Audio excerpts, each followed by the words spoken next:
welcome to the Lolo Cynthia Show. On today's episode, we are going to be talking about the experiences that African widows go through. On today's show, you would hear stories of widows who have been denied their rightful inheritance, or widows who have also, been subjected to harmful cultural practices, and also widows who were left vulnerable due to the gaps in the legal system.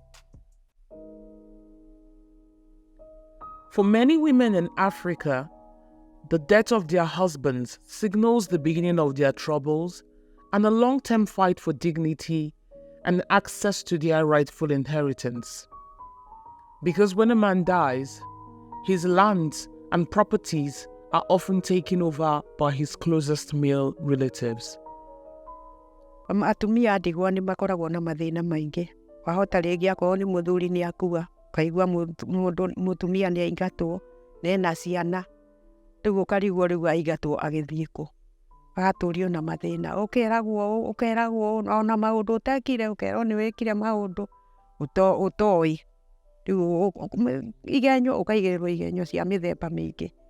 Nĩ waigua ndũngĩhota gũgĩcirica. Werwo we no wĩkirĩre tondũ ndũrenda haro. Ũgekirĩra.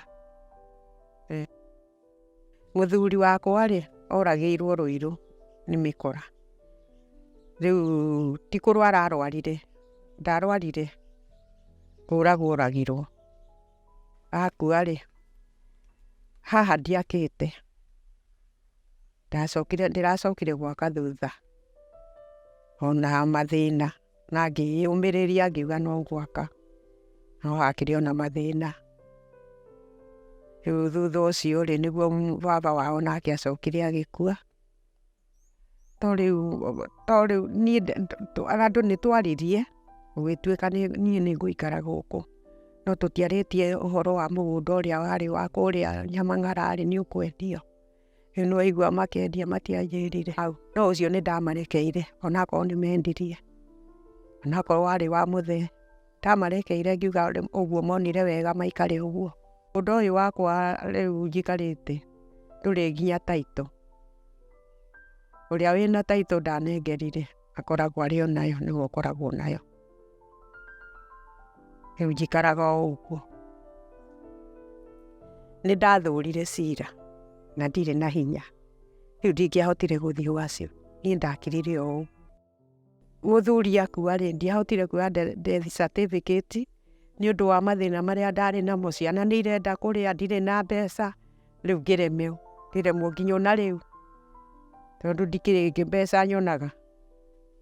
Kuma mũthuri akua rĩ niĩ ndĩratũraga ciĩ mbarũ na gũkũ werũ. Nĩgetha ciana ikĩone gĩa kũrĩa. Rĩu ndumaga ciondo. Nĩ ndumaga cia mĩrũgamo ici cia kũhiũria ta iria rĩu iharĩa. Nĩ ndumaga cia kurothi. Rĩu rĩrĩa twagĩtuĩka nĩ tũgũgĩcitwara kũrĩa Gatũndũ rĩ. Rĩu mũndũ anyitwo nĩ mũnyaka gĩaku kĩagũrwo rĩ wakĩnyita bahati. Ndũĩ itingĩkĩgũrwo ciothe hamwe.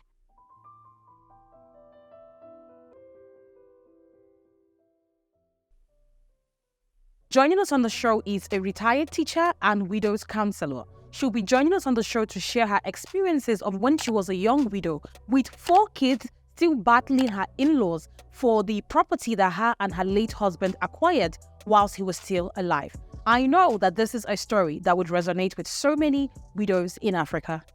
Can you share with us, when you lost your husband and some of the challenges that you faced with your in-laws as you tried to acquire the property that you and your husband got together while he was still alive? My husband died in 1993 and left me with the 4 children. And I must say I have gone through a lot of challenges as a widow. First of all, I was young. So emotionally, you can imagine what I was going through. And then my in-laws, they were after whatever my husband had left for the children. But anyway, I was lucky that he had left a will. But the in-laws did not know about it. So as they went about, as I was grieving, their business was about going to see where, what is the shamba, the other property, the debt graduating, and so is there any other sort of monetary savings. And of course, there were so many things that I was going through because they were also hostile. And the first thing they said was that since I was young, I could remarry. Of course, I was grieving and thinking about marriage again because it was something you did not expect. Husband got ill for just a short time and developed throat cancer, and he died within a year. And therefore, my in-laws, my father-in-law, my sisters-in-laws, and ours was a big family. My in-law had 4 wives, so you can imagine the team of sisters-in-laws and brothers-in-law, all of them thinking about taking a piece of land that we had bought with my husband. Can you kindly share with us, because you shared a lot about the things that you experienced, but I'm sure that there was one that was, when I say that was the one that cut deep, can you share with us what that was and why that particular act from your in-laws was the one that really hurt the most? The worst thing that I remember is that they said I was the one who knew the cause of my husband's death. In Kikuyu, that one means you bewitched him, sort of. It was very painful. And of course, the children could not understand the father whom they loved so much, making them to understand that he will never come back again. It was not very easy. So you can imagine tears every day, and now having to bring up those 4 children on my own. And nobody cared. Nobody ever even tried to come and support of any sort for those so many years. Now it is over 30 years. As someone who counsels widows, what would you say is one of the most common challenges that they experience based on what you have seen with the women you work with? Surprisingly, widows' problems are almost the same because as you can imagine, as a young widow, and I'm talking like this because you are also grown up, as a young widow, there is something you miss about your husband. That love, you miss it a lot. And again, the society itself, there is that stigma. I don't know what can be done with it because a widow or a lady without a husband, you are sidelined in so many ways. There are groups you cannot mix with, especially the married women. They will not like you because you are a threat to their marriages.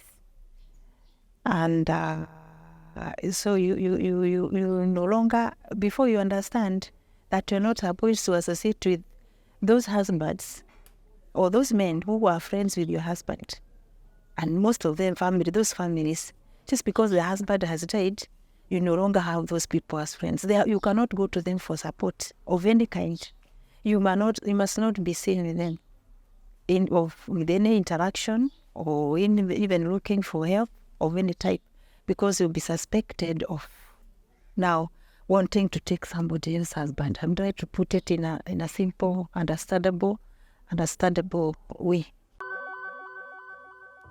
Joining us on the show is Mrs. Arita Aleka. She'll be calling in from South Africa. She's sharing with us how her mother was humiliated and traumatized by the community elders when they went to bury their father 6 months ago. She says that witnessing her mother go through this injustice ignited something in her to become a widow's right advocate. Thank you so much, Mrs. Arita, for joining us on the show today. Thank you so much. Thank you once again, Lolo, for having me on your show. You share with us some of the things that you witnessed, that your mom went through when you guys went to bury your father, and how that has ignited a spark in you to continue to speak out on some of the injustice that widows in Africa go through. My father passed away November last year, and it was quite sudden. My mother had to travel to our village in the southern part of Nigeria. And in going home, my father wasn't in the same vicinity with my mom, so she didn't have to accompany the cops. But getting to the village ahead of the cops, my mother was thoroughly humiliated. the women started going round the village calling other women to come and sit in judgment over my mother. So she wasn't let into my grandfather's compound, or the family compound where they hoped my father would be buried, but was sent to the village square for a court meeting, for the court to hold session over her. I felt that my mother was living the life in the city and didn't look after their needs. So they just threw different kinds of accusations at her just to humiliate her and make her really feel worthless and make her feel that she didn't belong. She wasn't a part of the family or part of the village. And it all was because they had the chance now. For them, it was their one chance upon the death of her husband, that they could ridicule her and make her feel they were entitled to certain things. So definitely my mother was fined. She was fined money for different. They came up with really literally different types of reasons to fine her, and they also rejected my father's body from being buried. So he ended up being buried at night instead of during the day as was expected. They refused him the body going to church to have the last rites paid, respects paid in church. So the whole, it was, I mean, just speaking about it brings tears to my eyes, because for my mother it was the end of a phase of her life. She was looking forward to getting old with him, or older with him. And so for her, the pain was so deep.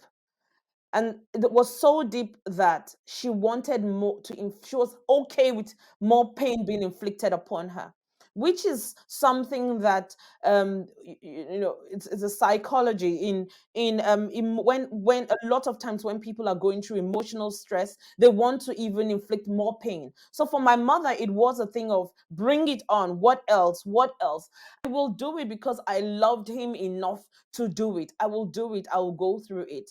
I mean, I can stand here and say that if I were in her shoes, I wouldn't do that. But honestly, when grief strikes, it becomes hard for one to be able to determine what you would do at that point in time. And that's the reason why I am standing up and advocating for women who are clear-headed at the present moment, to stand up against those things. We should be standing up for the woman who is down emotionally, who is going through a tough time. When we talk about cultural practices, especially harmful cultural practices that widows go through, most of this conversation is around like, oh, the community elders are doing this. And not normally the narrative is that this person who's a community elder is actually a man. But now you talk about your mother coming into the village, and the first thing is the women in the village gathering her and telling her to come to the village center, let them have a court. So it's, what role do women play when it comes to perpetuating these harmful cultural practices that are inflicted on widows? What role do you think they play in this? And as a daughter yourself, how do you think that we can be able to mitigate these kind of acts by the community members, by the elders in the community? Women play a very important role in upholding the culture of any society. And so it is important that women begin to straighten out their mindset and get it right with regards to what is acceptable, what is not acceptable. How should a woman be treated? Already, there's a lot of mental, emotional breakdown upon the loss of a partner that has spent years with one. So it's very important that women begin to get clarity as to what also wrong to anyone who is already grieving, already going through a trauma, to be further traumatized by the women in the society. So women play a very, very important role, and it is high time we got women talking about these things and addressing the wrongs that are happening in our local communities. Joining us next on the show is Mrs. Diana Kamande. She is the founder of Come Together, Widows and Orphans organization here in Kenya that focuses on making a significant impact in the lives of widows in Kenya. Diana, your dedication to supporting widows is so inspiring and very remarkable. And I know that you've been working with them for years. So I'm quite curious to hear from you some of the injustice and challenges that the women you work with find themselves battling. Well, most of the cases that widows are battling with are eviction cases, because most of the widows are being evicted by the in-laws. Whenever a husband dies, the in-laws say that the widow doesn't qualify to continue living in that home. And more so when they are young widows, there comes allegations that maybe this widow has another affair outside.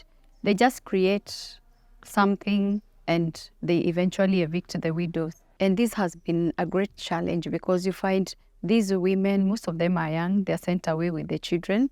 And this has also resulted to other bigger problems. When they lack a place to call home, it's either the children are going to end up in the streets, and then the widows might also end up in becoming commercial sex workers. This is one of the greatest problems that we have had, especially for the widows living in the urban areas. The other problem you find is about the harmful cultural and traditional practices that widows are facing, because there are those communities that are still clinging on to these harmful cultural traditional practices, which are forms of abuse that people really have clinged on, saying this is our culture and we cannot leave this. And one of these is the culture of widow cleansing. You find widows are still being cleansed at this age and at this period of time. We are in a century where widows should not be cleansed. They should not go through widow cleansing, because death is inevitable. Anybody can die. For people who are watching and don't even understand what this cleansing, widows cleansing is talking about, this is a practice that actually involves the widow sleeping with or having sex with the brother or relative of her late husband, or a complete stranger as well. Diana, can you share with us some of the challenges that women face specifically in the legal settings as they navigate grief and also try to get, what is rightfully theirs? Our system is corrupt and the widows don't get justice. If you happen to visit our courts, and especially Milimani Law Court in Nairobi, the files that are lying in that court, especially the family court, those are the cases of the succession. The succession process is so long and very tedious in our country and expensive to widows who cannot afford to pay for a lawyer. So when they go to seek this advice from the lawyers, the widows maybe have to sell some of the property that they can be able to sell.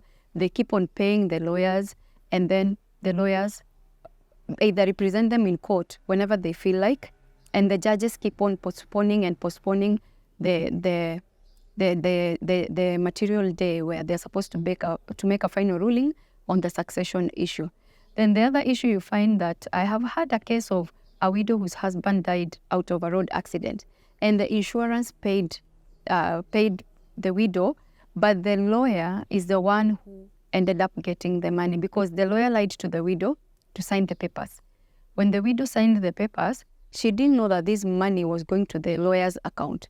And when the lawyer received the money, he just decided to change his phone number, and he moved out of the office that the widow knew. So when I told the widow, can you take me to this office? And she took me to that office, and we were told this person moved out of this place and he is no longer here. So you find even the society, the people that widows are running to, thinking that these are the people who are going to help them. They're the people who are continuing this culture of widow abuse. Thank you, Diana. Just as we round up, can you really share with us what your organization actually do for these widows in your community? We deal with women like Lucia, most of them who are widows, that whenever they lose their property, we refer them to our office. They come to our office. We have a legal advisor who listens to their cases, and she is able to advise accordingly. And we work closely with organizations and commissions like Ombudsman, FIDA, CRU, and many other women rights organizations. And once our cases go to Ombudsman, that is one of the commissions that has really helped so many widows to get justice and to get their grabbed properties back. So for a woman like Lucia, we will be able now to start a journey, and we walk this journey together with these women until they're able to get their property back, or until we hit a dead end where we find maybe this property was already grabbed and there is no evidence to be able to recall the title deed back, maybe to the original owner. But we really fight with all that we can. Our last guest is Miss Leslie Agams. Miss Leslie Agams is a reputable lawyer and women's rights advocate calling in from Nigeria. She's going to be sharing with us tips and ways that women who are getting married or who are current widows can safeguard themselves. Thank you, Miss Leslie Agams, for joining us on the show today. Thank you. Thank you. Thank you for having me. It's our pleasure. I think we're just going to jump into it. We've watched a number of documentaries and also heard stories of widows in different parts of Africa. And the underlying thread with their stories is the fact that they were denied inheritance. So it seems like that is one of the injustices that a lot of widows seem to face in Africa. And as a family lawyer, I'm sure you've heard about cases like this. My question now is, how can African widows, how can they protect themselves when they get to a situation of like property seizing or inheritance denial? What are some steps that they can use to resolve such issue? All right. Well, it's very common. However, first of all, we need to differentiate, okay? There are two types of widows. There are widows who were married under customary law, and there are widows who were married under statutory law. Now, under customary laws, under most, maybe like 90% of customary laws across Africa, not just in Nigeria, women do not inherit from their husbands. Because a lot of women in Africa are still married under customary law. And by customary law, you mean like traditional wedding? Is that it's so that people can really understand? Yes, the traditional wedding. Most customary laws have very, very little protections for a woman married into the tribe or into the family.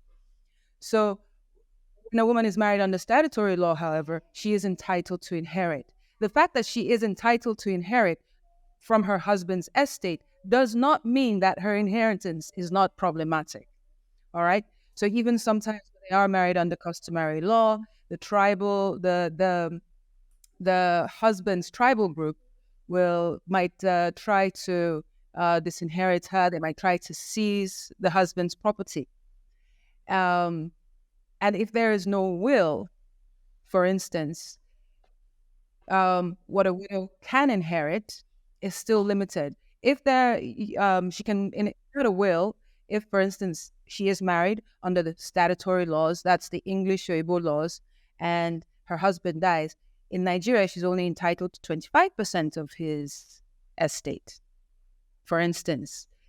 If he's the rest will go to his children, and usually a preference is not given to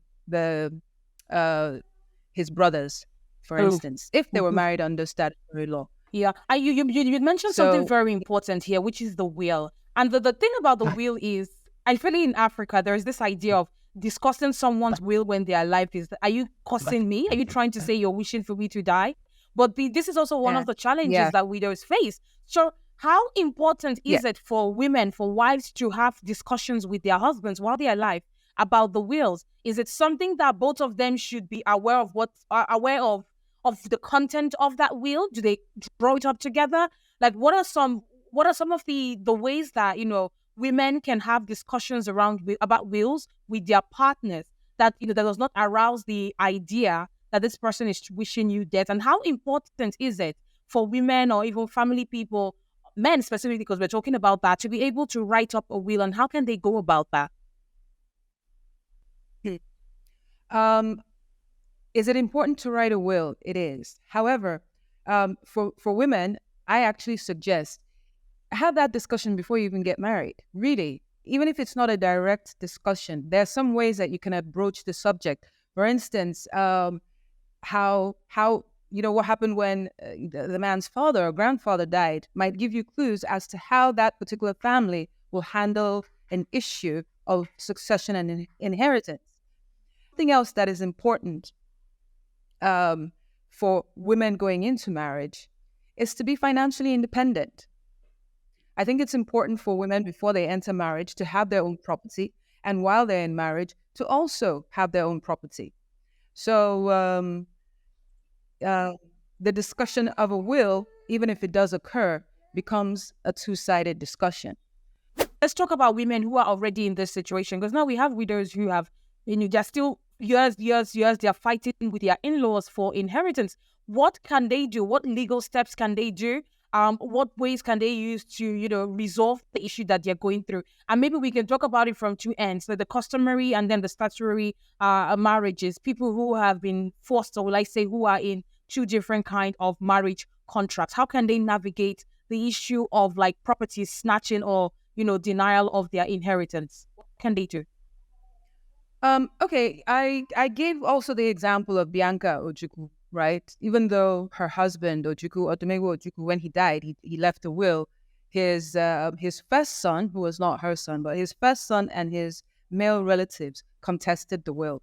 I think it just recently got through either the court of first instance, the High Court, that said, Lagos High Court recently said that at least her children are entitled to properties under that will. So you can go to courts. And the problem with going to court is that access to justice is itself an issue.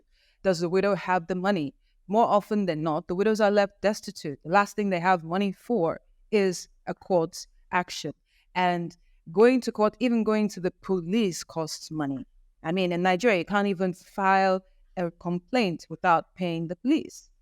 So it's that obstacle to the justice system that will get to her. If she's lucky, she might get the support of some women's non-profit group that has a budget. And every once in a while, we learn of these cases. But I think it's inefficient. It's, we can't just choose one case that comes to us and then we find it out. But another thing I think women should consider, because there have been both case precedent and there's more of an emotional, should I say, openness, is inheritance of daughters. All right. In some tribes in Nigeria, daughters automatically inherit. In the Igbo tribe, we have the Supreme Court case Ukeje versus Ukeje that's finally declared that daughters can inherit from their father's estate. Now, one of the reasons why So are you saying that for the past years, for the past centuries and decades, daughters in the Igbo land have been unable to inherit the properties from their father? Yes. They have not been considered as entitled to inherit. And then Ukeje versus Ukeje changed this. Tragic. The Supreme Court changed this by declaring that daughters do have a right to inherit from their father's estate. That's under customary law.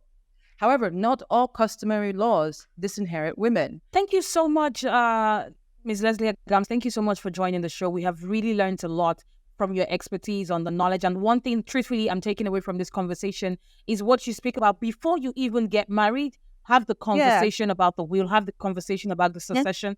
Don't wait till you're 70 or 80, hoping that things will never be as bad as you think it would be. Have it right before you even get married. And talk about properties, like, buying properties. Like, are you going to put it in my name? Are you going to put it in your kid's name? Who's the next of kin? These conversations, I feel like in the African society, we don't even have them because maybe we don't even know where to begin, to have those conversations. So thank you for igniting that knowledge in us and sparking the desire for us to challenge certain societal norms that continue to hold women hostage. Thank you. Thank you. Thank you very much. Well, this brings us to the end of today's episode. I hope you really enjoyed it. And I know that today's topic was about the injustice that widows experience. But it is not just their fight. It is our collective responsibility to ensure that we have a world where widows or anyone who is going through some level of grief at the moment is treated with dignity and is treated fairly. I want to thank all the women who shared their story and trusted us actually with their story. I want to thank also my audience for watching today's show. And of course, I want to thank everyone who is on the production team for making this episode a great episode. Thank you so much for watching the Lolo Cynthia Show. My name is Lolo Cynthia, and I'll see you next week. Bye-bye.